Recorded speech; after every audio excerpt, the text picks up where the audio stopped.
పాత నిబంధనలో ఒక సౌలు గురించి చూస్తాము, కొత్త నిబంధనలో ఒక సౌలు గురించి చూస్తాం. పాత నిబంధనలో ఉన్న సౌలుకి కొత్త నిబంధనలో ఉన్న సౌలుకి ఏంటి తేడా అంటే, పాత నిబంధనలో ఉన్న సౌలు, రాజైన సౌలు దావీదుని తరుముతూ చంపేయడానికి రామా అనే ప్రాంతానికి వెళ్తాడు. రామా అనే ప్రాంతానికి వెళ్ళినప్పుడు అగ్ని రగులుకుంది. చంపడానికి వెళ్తున్నాడు, చెడు ఉద్దేశంతో వెళ్తున్నాడు, కానీ శత్రువుల యొక్క తలంపులన్నింటినీ కూడా నాశనం చేస్తాడు, కన్ఫ్యూజన్ తెస్తాడు దేవుడు. ఎందుకంటే ఆయన సేవకుల్ని కాపాడటానికి ఇటువంటి కార్యాలు దేవుడు జరిగిస్తుంటాడు. ఆ రామా ప్రాంతానికి చంపడానికి వెళ్తే సడన్గా దేవుని ఆత్మ బలంగా దిగి వచ్చి సౌలు బట్టలు విప్పేసి నగ్నంగా ప్రవచిస్తున్నాడంట. ఏంటి? సౌలు, రాజైన సౌలు చంపడానికి వెళ్తున్న అతను దేవుని ఆత్మ అంటే దేవుని అగ్ని రగులుకున్నప్పుడు అంతా చింపివేసి నగ్నంగా దొర్లుతూ ప్రవచిస్తున్నాడంట సమూయేలు ముందు. కానీ ఆ సౌలు యొక్క అంతము చూసినట్లయితే ఎట్లుంటుంది? తన కత్తిపైన తనే చచ్చిపోయి he dice a very brutal death and a very bad death. అస్సలు సరైన చావు కాదు, ఎంతో దురాత్మల చేత పీడించబడుతూ చచ్చిపోయాడు. కానీ దేవుని ఆత్మ వచ్చింది కదా, ఎలాగ చేయగలిగాడు? అలాగే ఎట్లా చనిపోయాడు? ఈరోజు చాలామందికి కూడా దేవుని సన్నిధిలో దేవుని ఆత్మ వస్తుంది, దేవుని సన్నిధిలో ఉంటేనే దేవుని ఆత్మ వస్తుంది. మరలా వెళ్తే యథావిధి ఆలోచనలే, యథావిధి దురాత్మలే, యథావిధి కార్యాలే. ఎందుకు అని అంటే he did not let God in his heart. ఇక్కడ ఉన్నంత వరకు బాగుంటుందండి. చూడండి, అందుకనే సౌలు కూడా ప్రవచించే వారి గుంపులో ఉన్నాడా అని సామెత అప్పటి నుండి స్టార్ట్ అయింది.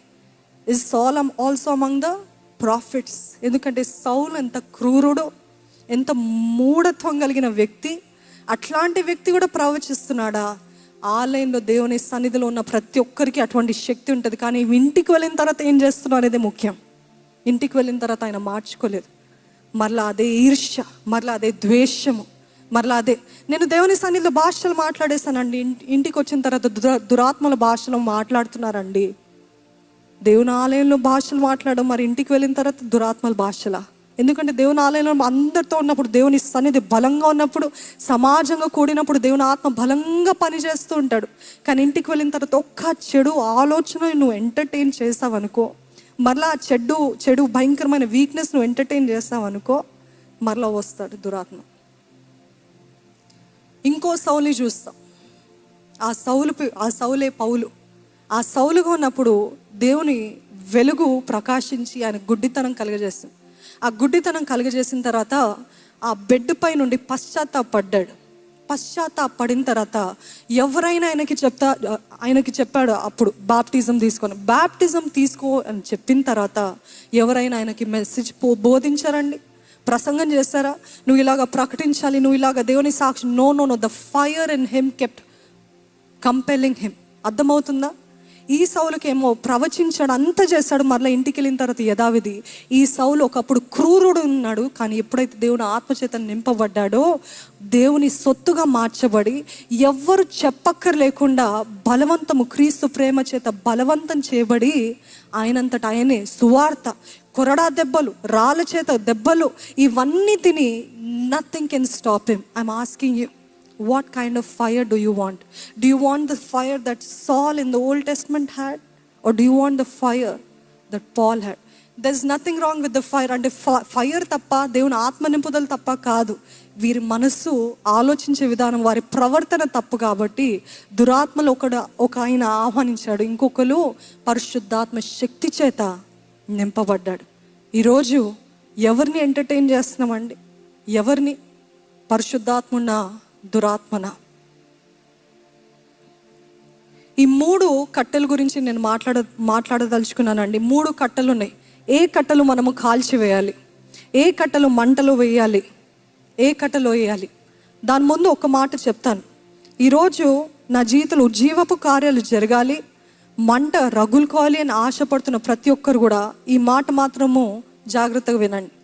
దేవుని సన్నిధిలో మనం అందరం అంటాము, ఈరోజు దేవుడు నాతో మాట్లాడిన విధానం బట్టి నేను ఇంకా ఇప్పుడున్నలాగా నేను ఇంకెప్పుడు ఉండను. I will not be the same. I am changed, I am transformed, I am renewed అంటాం. కానీ ఇది నిజమా? ఎందుకంటే మళ్ళీ ఇంటికి వెళ్ళిన తర్వాత అదే అలవాట్లు, అదే ప్రవర్తన, అదే కోపము, అదే నో సెల్ఫ్ కంట్రోల్, ఇవన్నీ ఉంటాయి మన జీవితాలు. కానీ are you really telling the truth? I will not be the same. No, you will be the same, but you have to make a change in yourself. నా జీవితంలో మార్చబడాలి. ఎలాగ మార్చబడాలి? అదే పద్ధతి ఫాలో అవుతే మార్చబడలేరు. అదే మనుషులతో తిరిగితే మార్చబడలేరు. నేను రోజు 12కి లేస్తానండి, నాకు దేవుని అగ్ని కావాలండి. కుదరదు. నాకు నిజంగా అగ్ని కావాలంటే నేను మొదటిగా దేవుని వెతకాలి. నాకు నిజంగా దేవుని అగ్ని కావాలంటే ఎవరు లెగకముందే చీకటి ఉన్నప్పుడే నేను దేవుని వెతకాలి అనే ఆలోచన ఉందా? If you are really thirsty for the fire of God, దేవుని ఆత్మచేత ముట్టబడాలి, దహించబడాలి, దేవుని ఉజ్జీవపు కార్యం జరగాలంటే what are you changing in your lifestyle? అందుకని మొదట్లో అన్న revival is not an event, but it is a lifestyle. ఏమి మార్చకుండా నాకు దేవుని అగ్ని కావాలంటే కుదరదు. ఉపవాస ప్రార్థన రేపు అంతా ఉంటారు, రేపు ఎల్లుండ 3 రోజులు ఉంటారు. దాని తర్వాత ఏంటి? What are you going to change after that? Are you still going to watch the same stuff? Are you still going to do the same things? Are you still going to hang around with the same people? అదే మనుషులతో, అదే పిచ్చి పిచ్చి భాషలు, అదే దృశ్యాలు, అవే చూసుకుంటూ నాకు అగ్ని రావాలంటే కుదరదు. You have to change. ఇది మార్చుకోవాలి, ఈ పద్ధతి మార్చుకోవాలి, ఈ ప్రవర్తన మార్చుకోవాలి, ఈ అలవాట్లు మార్చుకోవాలి. ఈ టైం వేస్ట్ అవ్వకూడదు. ఈ టైం నేను దేవునికి కేటాయించాలి, లేకపోతే సంథింగ్ ప్రొడక్టివ్ అని మీరు మార్చుకుంటేనే మీ జీవితాల్లో మంట రగులుకుంటూనే ఉంటుంది. ఈరోజు 3 కట్టలు అని చెప్పాను కదా. మొదటిగా మనం కాల్చాల్సింది ఏంటి తెలుసా అండి? శరీరాశ. రెండవది greed. First is lust, second is greed, and third is pride. అందుకనే శరీరాశ, నేత్రాశ, జీవపు డంబము. ఈ శరీరాశ అనే కట్టె మనము దేవుని అగ్నిలో కాల్చేయాలి. ఈ గ్రీడ్ అనే కట్టెని కాల్చేయాలి. గర్వం అనే కట్టెని కాల్చేయాలి. దేవుడు యేసుప్రభు 3 విషయాలు రహస్యంగా చేయమన్నాడు. ఏంటి తెలుసా? ప్రార్థన రహస్యంగా చేయి, ఉపవాసము రహస్యంగా చేయి, ఇవ్వటము రహస్యంగా చేయి. ఇప్పుడు చూడండి, లస్ట్, గ్రీడ్, ప్రైడ్. ప్రార్థన మనము చేస్తే లస్ట్, శరీర క్రియలు అన్నీ కూడా ఆటోమేటిక్గా లయపరచబడతాయి. అదే రీతిగా ఏంటిది? ఉపవాసము చేస్తే అంత కూడా మన ప్రైడ్ అనగదొక్కుతామంట. మన గర్వము, అహంకారపు తలంపులు అన్నీ కూడా త్రొక్కివేస్తాం. అదే రీతిగా ఇవ్వటములో మనలో ఉన్న స్వార్థ బుద్ధి, అత్యాశ ఎలా పోతుందంటే ఇవ్వటంలో. మొదటిది ఏంటి? శరీరాశ, అతి ఆశ, గర్వము. శరీరాశను ఎట్లా జయిస్తారు? ప్రార్థన. అతి ఆశను ఎలాగ జయిస్తారు? ఇవ్వటంతో. గర్వాన్ని ఎలాగ జయిస్తారు? ప్రార్థనతో. అందుకనే 3 పేట్ల తాడు అంత ఈజీగా తెగిపోదు అని ఆయన వాక్యం తెలియజేస్తుంది. ఎలాగ తెగిపోతుంది ఇటువంటి చీకటి కార్యాలు? శరీరాశ, నేత్రాశ, జీవపు డంబం ఎలాగ పోతుంది అని అంటే ప్రార్థన, ఉపవాసము, ఇవ్వటము. Give in secret, pray in secret, fast in secret. ఏంటండి? Give in secret. ఇచ్చేటప్పుడు 10 మందికి చెప్పనక్కర్లేదు, అందరికీ చూపించుకొని అక్కర్లేదు. ఇచ్చేటప్పుడు ఒక రహస్యంగా ఇవ్వండి. ప్రార్థన చేసేటప్పుడు తలుపు వేసుకొని ప్రార్థన చేయండి అన్నాడు. ఇంకేంటి? ఉపవాసం ఉండేటప్పుడు ఇందాక చదివినట్టు యెషయా 50 అందరి ముందు, అదే రీతి మత్తయి సువార్తలో కూడా ఉంటుంది, అందరి ముందు నేను ఫాస్టింగ్ ఉంటున్నాను అని ఎంతో పొడుగాటి ముఖం వేసుకొని ఉండక్కర్లేదు. చక్కగా నూనె రాసుకొని ధైర్యంగా చక్కగా సంతోషంగా ఉండండి అని ఆయన వాక్యంలో తెలియజేస్తుంది. ఎందుకంటే ఫాస్టింగ్ ఉన్నారంటే అందరూ నన్ను ముట్టుకోకు, నాతో మాట్లాడకు, నాకు ఓపిక లేదు, నన్ను ఏం అడిగినా నాకు కోపం వస్తుంది, ఎందుకంటే నాకు ఓపిక లేదు, నేను ఉపవాసం ఉన్నా కదా అని అంటారు. ఎందుకండి షో ఆఫ్? దేవుడు ఏమన్నాడు? మీరు ఫాస్టింగ్ ఉండేటప్పుడు రహస్యంగా ఉండండి. Don't have to tell. ఒక చక్కటి మాట ఉంది, ఏంటి తెలుసా? When your prayer life goes to sleep, your old life wakes up. ఏంటది? When your prayer life goes to sleep. చాలామంది ప్రార్థన జీవితము పడుకున్నప్పుడు, లేకపోతే తగ్గిపోయినప్పుడు పాత జీవితం వస్తుంటుంది, పొడుచుకుంటూ వస్తుంటుందండి. ఈరోజు చాలామంది అనుకుంటూ ఉంటాము, ప్రార్థన ఎంత శక్తివంతమైనదో ప్రార్థన హీనత కూడా అంత శక్తివంతమైనది. అర్థమవుతుందండి? ప్రార్థన ఏ రీతి అయితే అన్ని దోషక్రియలు ఇవన్నిటి నుండి, మన ప్రవర్తన నుండి మనకి జయమిస్తుందో, అదే రీతిగా ప్రార్థన హీనత కూడా మన పాత జీవితాన్ని బయటికి తెస్తూ ఉంటుందంట. ఒకప్పుడు నువ్వు ఇలాగున్నావు, మరలా అక్కడికి లాగుతుంది. ఒకప్పుడు ఈ దురాత్మ పీడిస్తుందా, మరలా ఆ దురాత్మలు మిమ్మల్ని వెంట వస్తాయి. ఎప్పుడు ప్రార్థనహీనత. So don't think prayerlessness is nothing. Prayerlessness also has a power to draw you back to your old life, your past life. All the old spirits that were chasing you మరలా వస్తుందంట. ఒకప్పుడు నేను విడిపించబడ్డా కదా, I had an encounter in God's presence, so I don't need to fast again. నేను మరలా ఉపవాసం ఉండనక్కర్లేదు, ప్రార్థించనక్కర్లేదు, ఇవన్నీ చేయనక్కర్లేదు, ఒక్కసారి పొందుకున్నాను కదా అనకండి. అది అబద్ధము. ఎప్పుడైతే ప్రార్థన జీవితం చచ్చిపోతుందో, ప్రార్థనహీనతను బట్టి ఎక్కడ లేని పాత జీవితము, పాత అలవాట్లు, పాత దెయ్యాలు అవన్నీ కూడా వస్తూ ఉంటాయి. జాగ్రత్త. ప్రార్థనహీనత కూడా పవర్ఫుల్. అందుకని అనేక సార్లు మనకి ఇటువంటి డౌట్స్ వస్తాయి. మరలా అదే సమస్యతో ఎందుకు పోరాడుతున్నాను? ఒకరోజు నేను లార్డ్స్ చర్చ్లో సాక్ష్యం ఇచ్చాను కదా, దేవుడు నన్ను విడిపించాడని, కానీ మరలా అదే సమస్య వచ్చింది ఏంటి? అదే పోరాటం ఏంటి? అదే దురాత్మ ఏంటి? ఎందుకు? ఆ ప్రార్థనహీనత.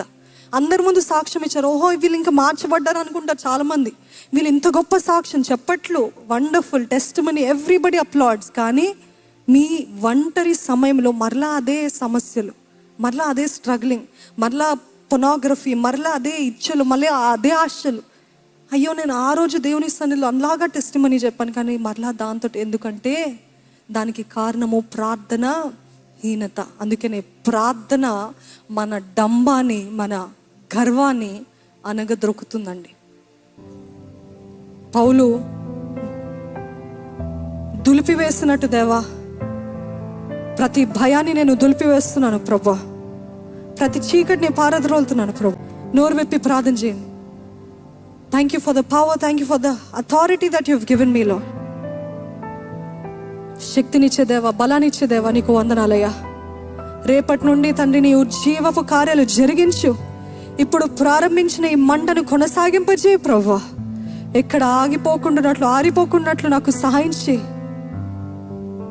ఈ చెడు అలవాట్ల నుండి విడిపించు, ఈ వ్యసనాల నుండి విడిపించు, మోహపు చూపు నుండి విడిపించు, ఈ చెడ్డ స్నేహము నుండి, చెడ్డ సంబంధము నుండి విడిపించు.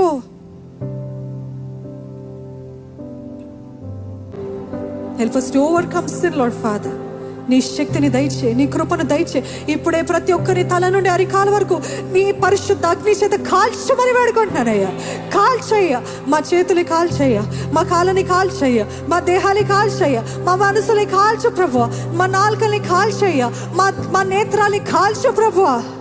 సమస్తము నీకు అంగీకారంగా చేయి. అగ్నిలో పడి తండ్రి మేలైన బంగారంగా బయటికి రావాలి ప్రభు. మేమందరము శ్రేష్టమైన ఎటువంటి మాలిన్యము లేని బంగారంగా మేము బయటికి రావాలి. నీ అగ్ని చేత మమ్మల్ని కాల్చి పరిశుద్ధపరిచి నీ సొత్తైన ప్రజగతను అంతవరకు మేము నిలబడలాగిన నీ శక్తి, నీ వెలుగు, నీ మహిమ ఎల్లప్పుడూ మాలో ఉంచి నీ అగ్ని ఎప్పుడు మా హృదయంలో, మా ఆత్మలో రగిలింపజేయమని ప్రభు యేసు నామములో అడిగి వేడుకొంచున్నాను తండ్రి. Amen, amen.